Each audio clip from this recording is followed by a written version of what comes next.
Mudavadi just crossed the 1 million mark, Uhuru was not going to get 50 plus 1. So the 50 plus 1 magical figure becomes very interesting if Raila runs, because nobody can get it.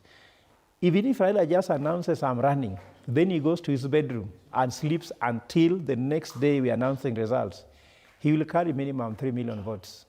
And after any candidate has reached 1 million mark, there's no candidate who will get 50 plus 1. That is how it is. A political analyst and a People's Restorative Justice Commission member, Professor Fred Ogola, has weighed in on the shifting dynamics of Kenya's political landscape, suggesting that Raila Odinga remains a key player capable of reshaping the 2027 presidential race. Ogola noted that if Raila enters the contest, the presidential race could evolve into a three-horse competition, making it difficult for any candidate to achieve the 50 plus 1 constitutional threshold in the first round. Mudavadi just crossed the 1 million mark.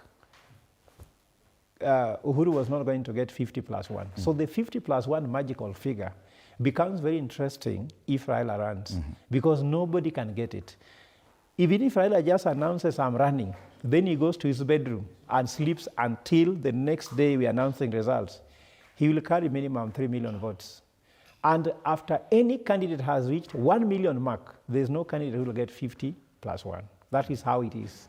He projected that Raila would command a significant voters' support, enough to prevent the outright victory by any single contestant. However, Ogola argues that Raila's potential candidacy would not necessarily address Kenya's fundamental challenges, which he characterized as largely economic. He suggested that Raila's long-standing involvement in the national politics make him part of the existing crisis, and he asserted that veteran politician or opposition leader chances of winning the presidency are slim. Is that the Kenyan problem, who can solve the Kenyan problem? Can Raila solve it? I don't think so, because the Kenyan problem is economic, right? You are looking at the front page of Nation, a nation in crisis, and he is inside it. So what will happen if he forms our government that is inside? People are saying he's calling shots inside, and there's a crisis. SHA, you see, health is in crisis, education is in crisis. County government, where he said to the father of devolution, is in crisis, and he's inside government, and he's dancing there pretty well. So without criticizing Raila Odinga, the problem is not Raila Odinga, and the problem has never been Raila Odinga, and the problem will not be Raila Odinga. The problem is us who wake up and only talk about him, as if we have no ambition, as if no one is qualified, and that's what makes them relevant. The only thing that makes these people who are completely not helpful to us useful is that we are desperate. We cannot look and see opportunities. People talk much. I've heard people saying, oh, like that time someone told me, oh, you know, oh, you cannot start running for president when you're young because you have no political experience.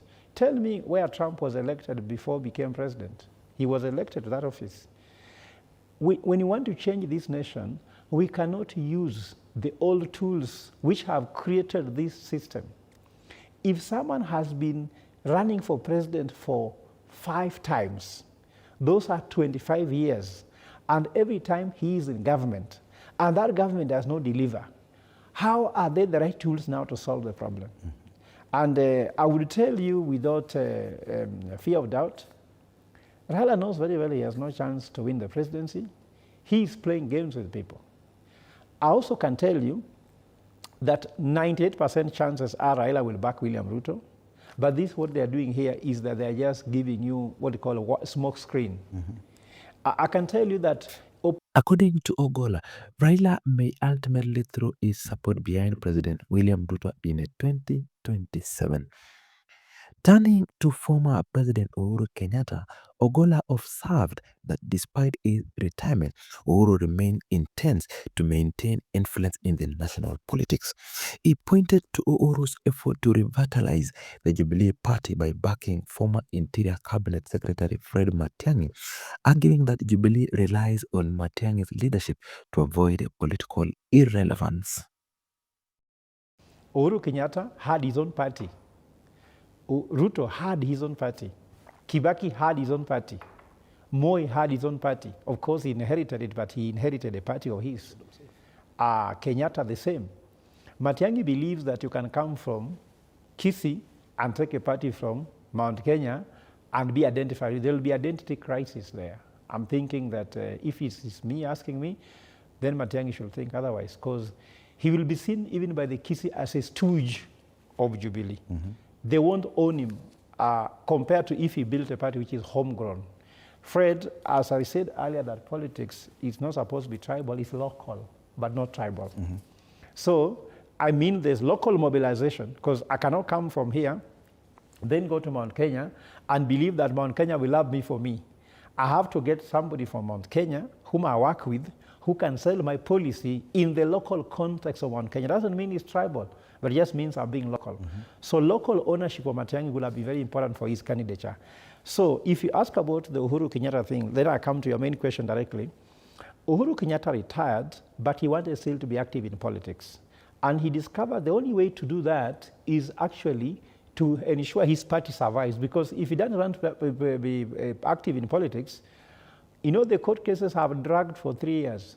He could have just said, forget about it. And I'm sure he's been bothered and bogged down by that case. So it's very important for this matter.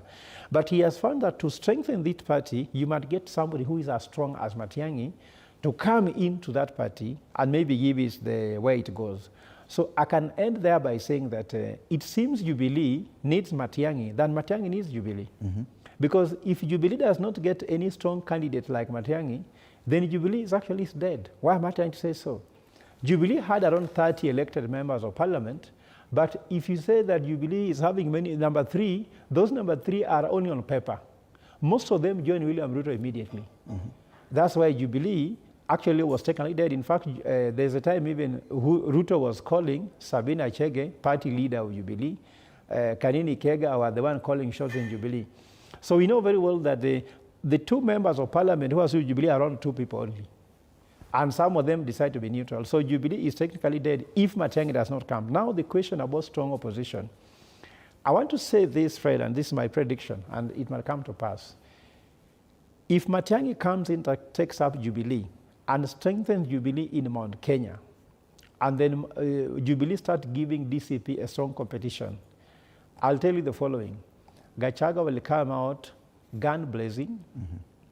To confront Matiang'i, Jubilee Party, because if you ask me, the single most important thing for Gachagua or DCP is that they control Mount Kenya in terms of MPs, mm-hmm. MCS, and the rest. And if a stronger Jubilee will eat into that pie, Gachagua might not mind running or not running. But if anybody eats into the pie of the MPs and MCS, Gachagua will find he has nothing to gain, and he might actually fight. And actually, Gachagua had asked Uhuru Kenyatta family for forgiveness. I can predict if Uhuru Kenyatta's family, that is the Kenyatta family, strengthen Matiang'i to eat out the pie from Gachagua, then Gachagua will come and hit hard at that family again because of the following. He will tell Uhuru that when you became president for 10 years, you never called for the so-called Limuru 3. You never prepared a successor for Mount Kenya. You left us as orphans. Now I've woken